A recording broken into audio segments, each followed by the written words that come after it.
I'm John Corigliano, and this is Living the Classical Life.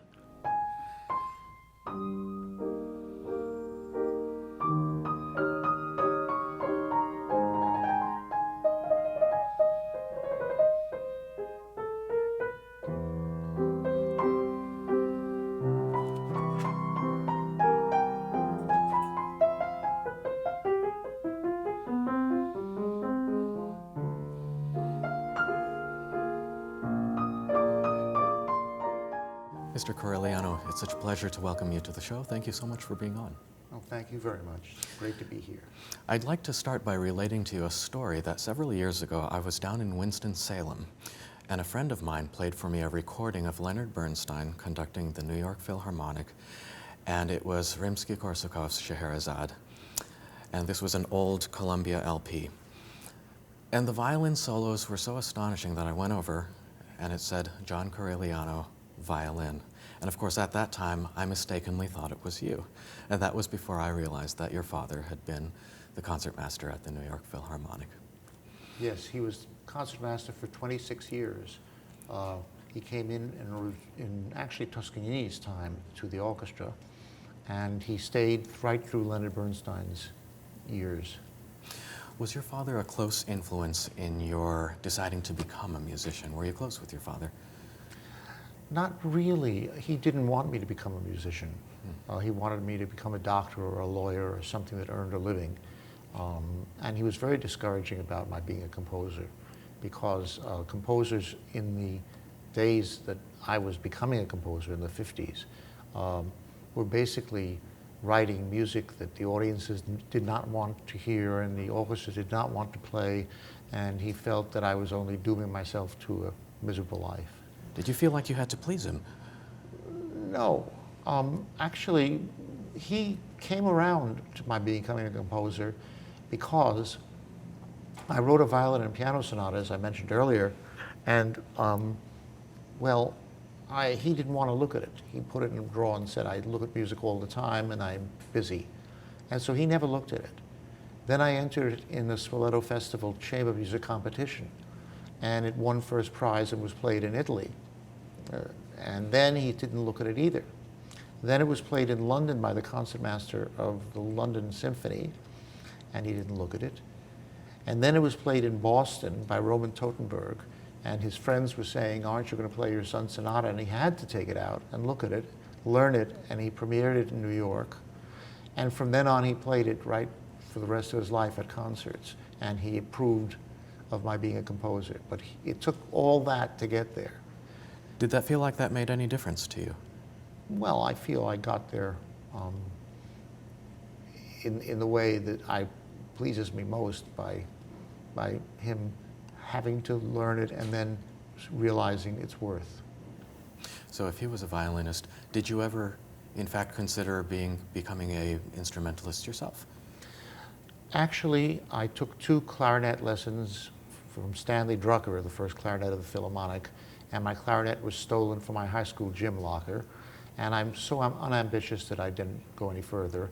My mother was a piano teacher, and she taught piano and gave me 2 lessons, and again, we had a rather difficult time of it because a mother and teaching a son can be difficult, and so I never proceeded with that. So I really never learned to play anything. How then did you decide to become a composer? In fact, as a child, did you have any notion of what a life as a composer would even look like? No, I didn't. In those days, first of all, now composers are all over the place, but in those days, because of the 78 records there, the only pieces that got recorded were those of the famous composers, maybe Stravinsky and Prokofiev, but I had no idea about young composers my age, that there were any and where they would be. And when I went to high school, I really was encouraged by my high school music teacher, Mrs. Bella Tillis. And she was the person who had faith in me and encouraged me to write if I wanted to write. And I started writing a little bit there and went into Columbia deciding to be a composer. So growing up, having not particularly found encouragement from your parents, What was your relationship to your peers? Did you feel isolated from them? Did you feel like you were the odd man out, so to speak, as an artistic person? Not really. In high school, I played piano by ear, but I didn't know how to really play. So I played in these big sings they had that Mrs. Tillis organized, where the whole freshman, sophomore, junior, and senior class would sort of play against each other with a show. And so actually I got quite popular in high school. And then when I got into college, I went into the music department and became a music major. And of course I wasn't out of the loop there because everybody else was a music major too. Do you happen to remember what your first composition was? Well, probably the first thing I did that is still in existence is the alma mater for Midwood High School, which I wrote before I graduated. And then I wrote little tiny pieces of no substance whatsoever and got into Columbia and proceeded to try to compose and wrote little songs, a little cycle called Petit Four, 4 little songs. I wrote a 2-piano piece called Kaleidoscope while in college that is published and played now. And then when I completed college, I wrote Fern Hill, a Dylan Thomas setting of Dylan Thomas's text, Fern Hill, for my high school teacher and her chorus as a gift. It's about a 16 or 17-minute piece, and they had never done anything like that. They mainly sang by rote and not reading music. And yet they performed it in Midwood after I graduated, and I came back, and then I was on the path to be a composer. For those listeners who are not familiar with your works, are there 2 or 3 that you would direct them to as an overview or introduction, or is it impossible to isolate down to that few works? It is really hard to do when you have a lot of works. I mean, I think of my clarinet concerto as an important first real big piece for the concert hall. My first symphony, based on memories of friends who have died of AIDS and one who was dying. My opera, The Ghosts of Versailles, which was done at the Metropolitan Opera House, as points in my career that were very important steps. Take me back to that period of your life wherein you composed the first symphony and wanted to remember your friends. From what I read, the form of a symphony is a form that you had resisted for a while. Mm-hmm. Why did you use that particular style for such a difficult subject? Well, the AIDS epidemic was enormous in the United States, and yet not acknowledged really. But I had lost over 100 people I knew to AIDS. And when my best friend, a pianist, Sheldon Shkolnick, who lived in Chicago, was diagnosed with AIDS, and that meant a death sentence, that he was going to die, I felt I really had to write a piece for my friends. And I was due to write a piece for the Chicago Symphony Orchestra because I was their composer in residence. And one of the things about that is writing a major work for the Chicago Symphony. So I wrote this work, and the reason it's a symphony is because the symphony is our largest art, like the novel. It's what you really aim for as the largest statement you can make. And I felt that the AIDS epidemic was so gigantic, and it could not be a shorter piece or a piece that didn't have the gravitas that a symphony has. You see, my generation can't imagine losing 100 friends to AIDS. Were many of them musicians? Oh, yes. At that time, probably, I would imagine that the stigma attached to an epidemic that wasn't fully understood probably meant that the real reason that they died couldn't be fully revealed. Is that the case for the people that you knew? Well, yes. Some of them, my friend Shelley's family said he had cancer. because AIDS was sort of a forbidden subject. But he had AIDS and died of AIDS. What was your experience like at the premiere of the work? Oh, it was really difficult because Sheldon was alive. He had lived the 2 years I took to write it on AZT, and he came to the pre-concert lecture in which he told me he didn't want to be identified or spoken of in the present. So I said, this is a composer, this is a pianist, friend of mine of the past, and I want you to hear what he does. And I played the Albanese Tango, a recording of his doing this. And he was sitting 10 feet in front of me, staring at me, and I was saying, he is gone, he is dead, and talking then about the construction of the symphony and all of that. And Barenboim premiered it with the Chicago Symphony, and Shelley lived a week after the premiere and died after that. The work, as I perceive it, is so full of incredible intensity. Were you specifically trying to depict the anguish that you felt at the loss of your friends, or is this just generally an atmosphere that you were trying to set up? Well, it was a very personal piece. I mean, I had lost so many friends, and the first 3 movements are based on friends who have died of AIDS and one who was dying. And they have references to pieces I wrote, like the Albanese Tango of Godowski's transcription of it was a piece that Shelley always played and loved to play. So an offstage piano played that in the first movement. In the second movement, the Tarantella, it's based upon a piece that I wrote for Jack Roman, the head of Baldwin Pianos, who died of AIDS. And I wrote that in the 70s, before AIDS was existent. And then I wrote, because he went insane. He had AIDS dementia and died insane. And so I wrote this Tarantella as seen through the eyes of someone who is insane, that it suddenly skitzes here, it skitzes there. And I used the music from 1970. And in the third movement, I dedicated it to a friend, Giulio Sorrentino, who was an amateur cellist who I used to love to improvise with. He'd bring his cello over, and we would improvise fake Shostakovich or something. And he died of AIDS, and I started with a cello solo and then made a kind of quilt of my own of many other friends. After the first cello plays the solo, the second cello plays, and that was Fortunato Enrico, Giulio's cello teacher, who died of AIDS. And then comes a clarinet, an English horn, a French horn, all these instruments, a flute, playing various melodies of lost friends. So it was very particular.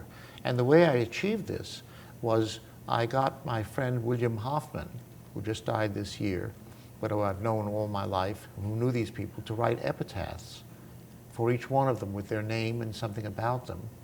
And then I set the epitaphs and removed the words because it's a symphony. And the audience doesn't know these people anyway.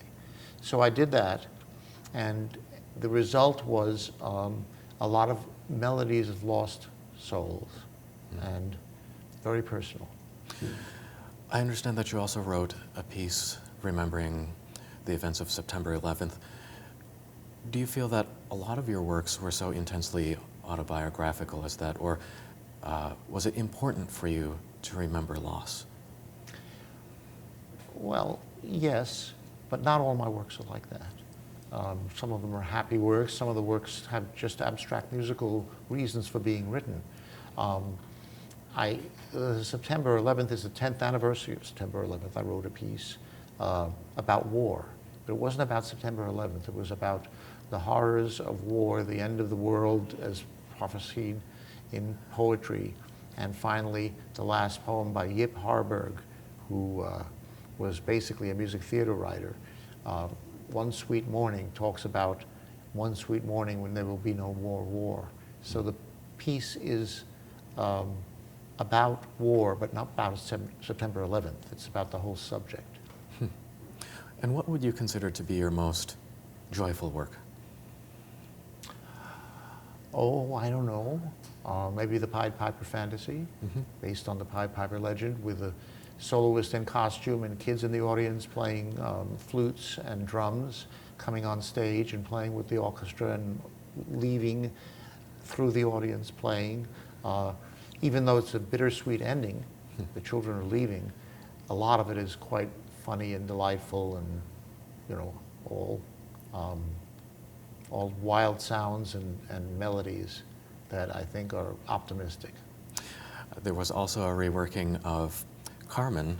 Would you also place that on that list? That's a secret because nobody knows about that, really.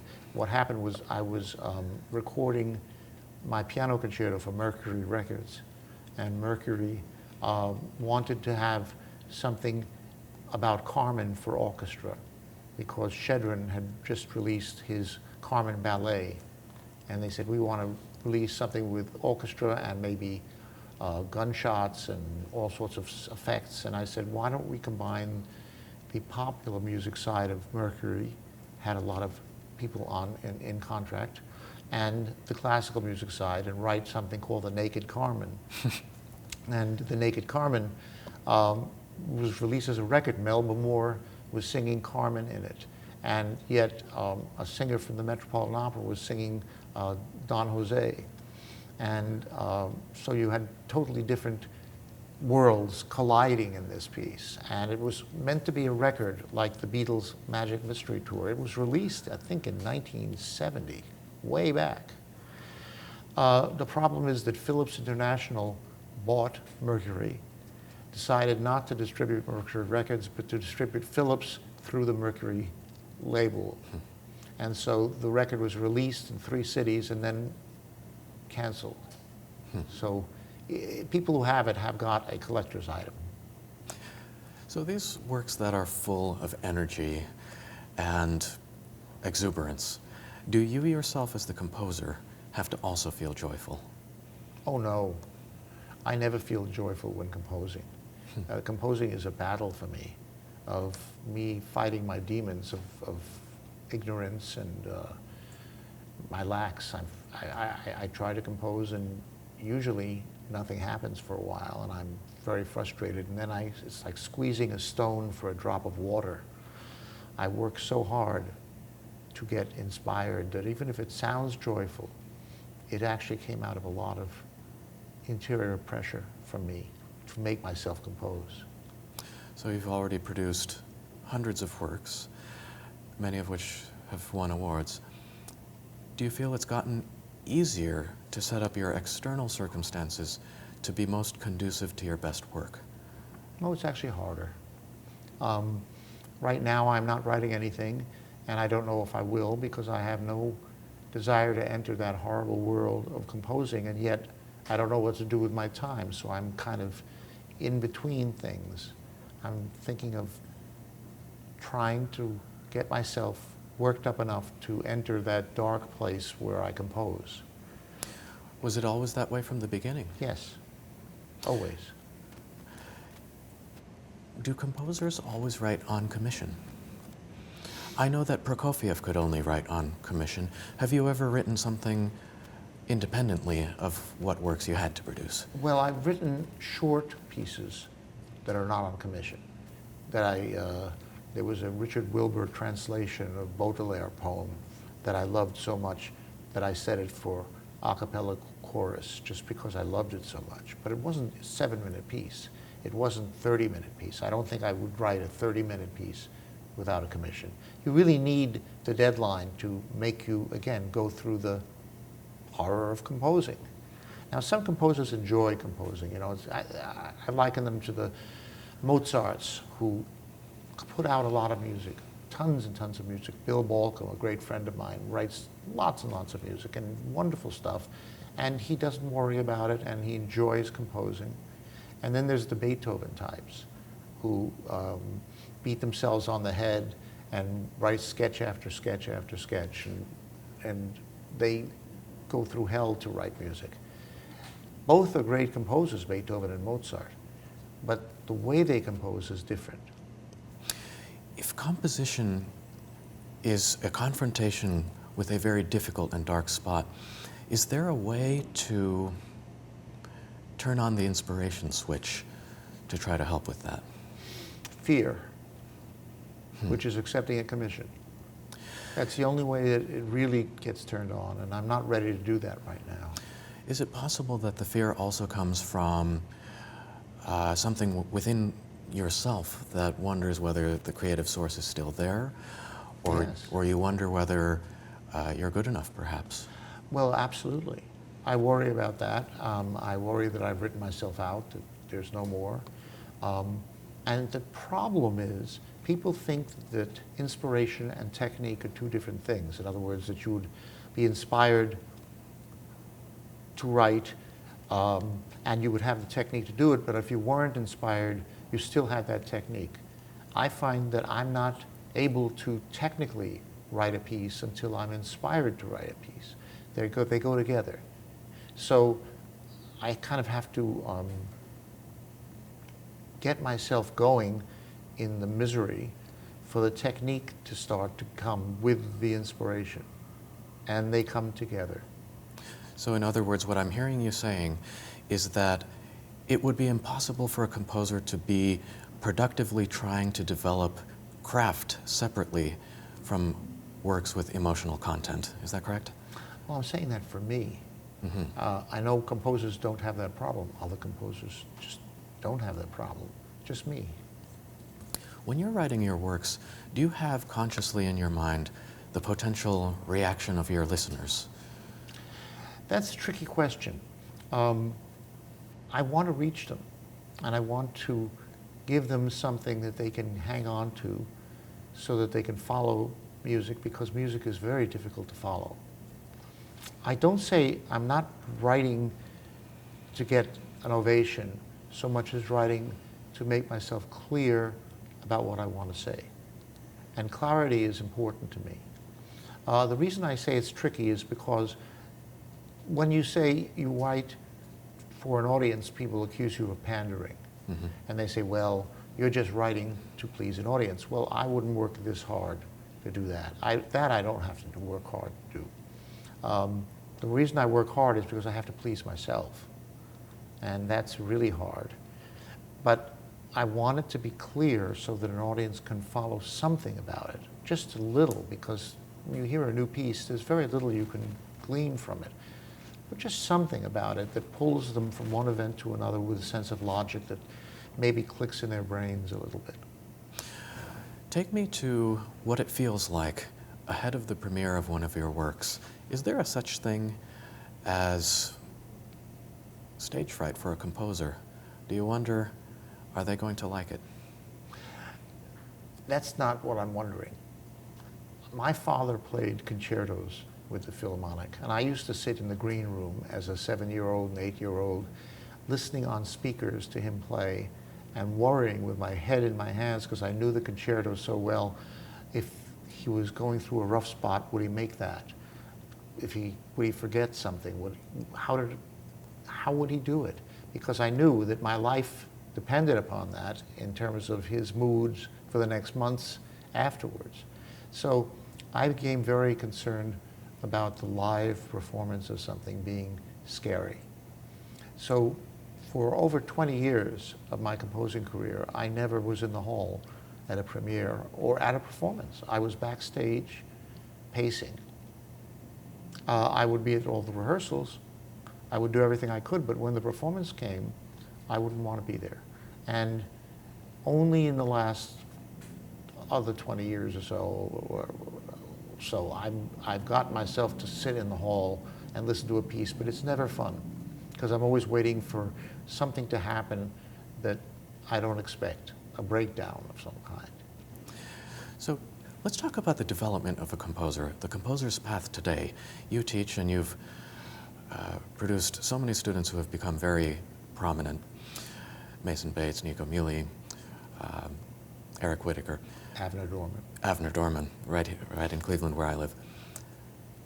Is it possible to really steer an individual voice, or is that innate? You mean as a student? For you as a teacher to guide your students to develop an individual voice?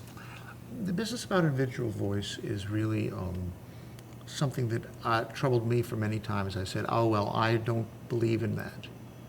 I don't believe in that. We all just sound the way we sound, and I don't, I use things. And it was proven to me once because a composer named Leonardo Ballata called me up and visited me. He was stationed in Pittsburgh.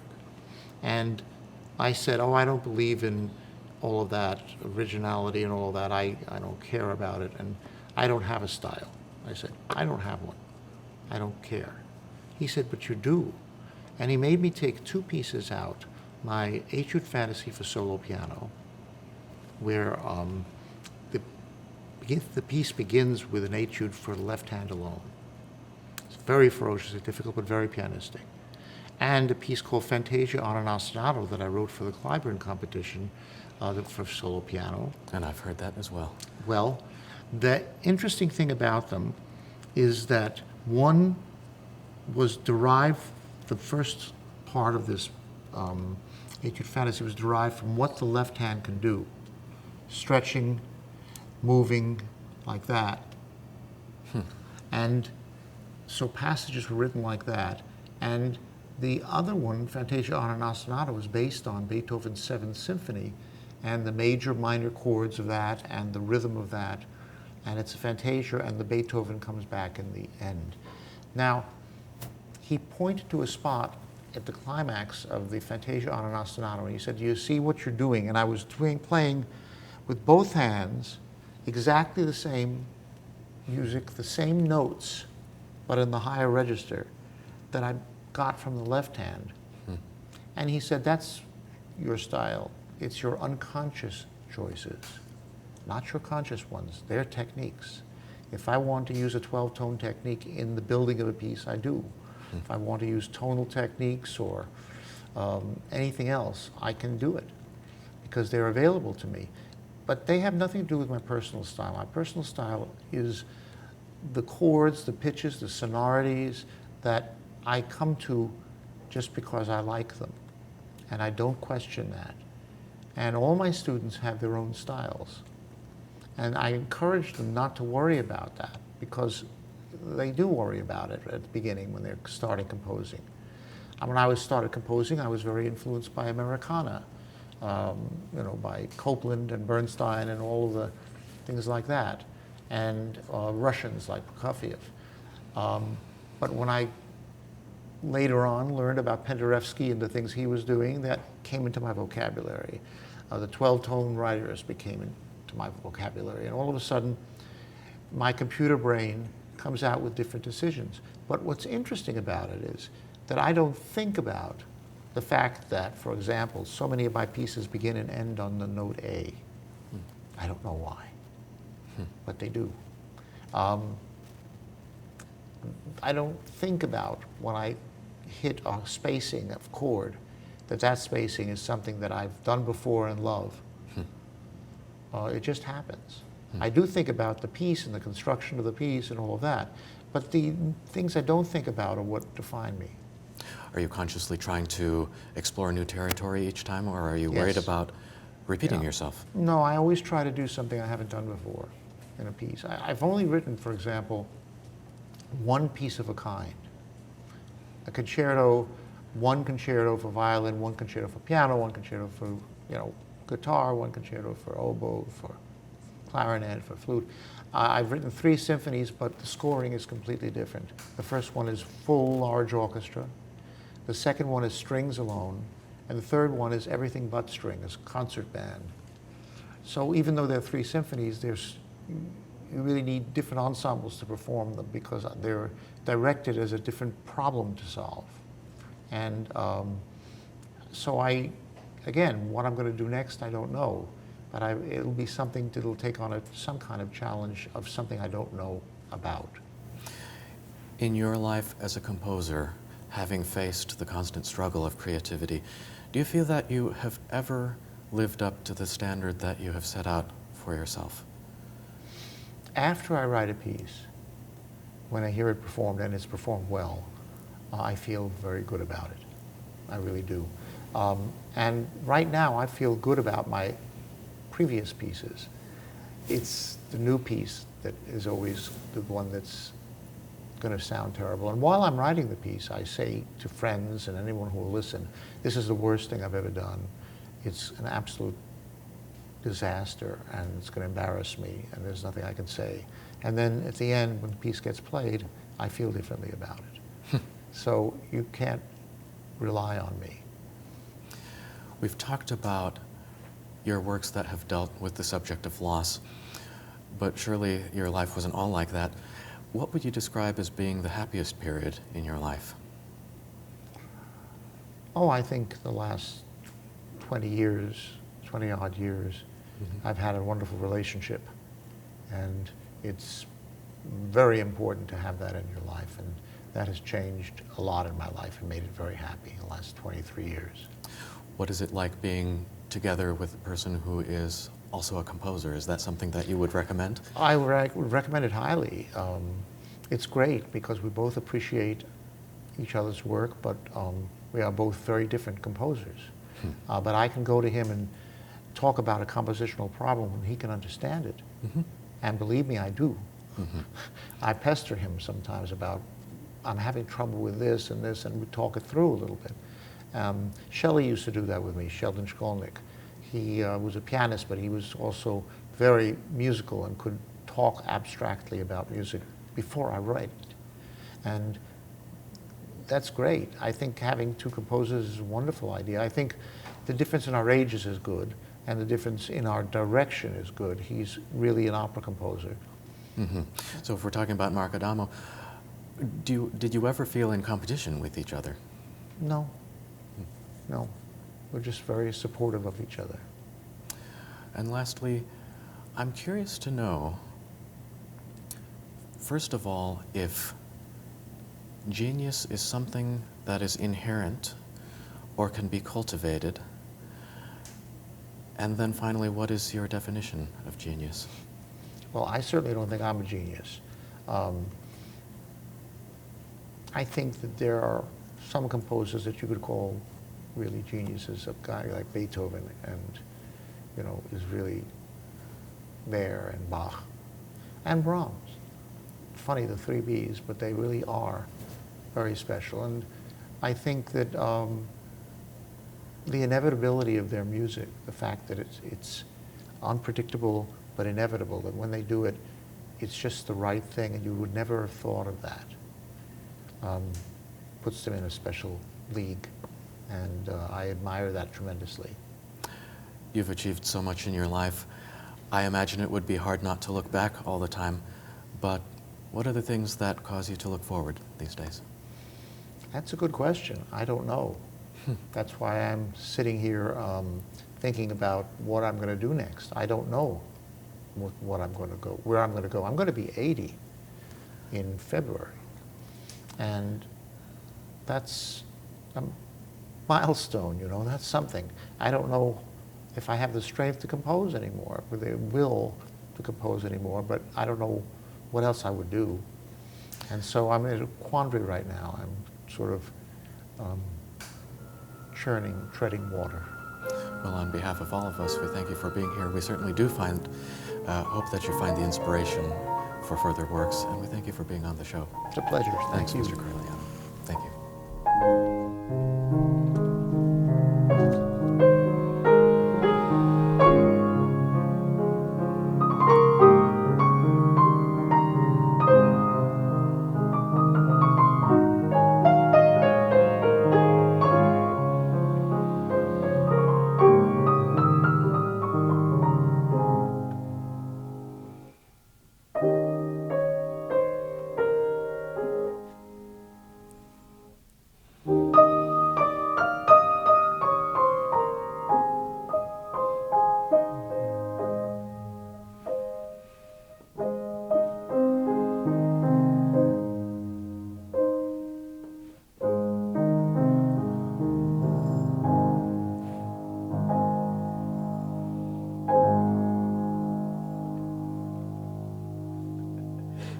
Awesome. It was fun. Yes.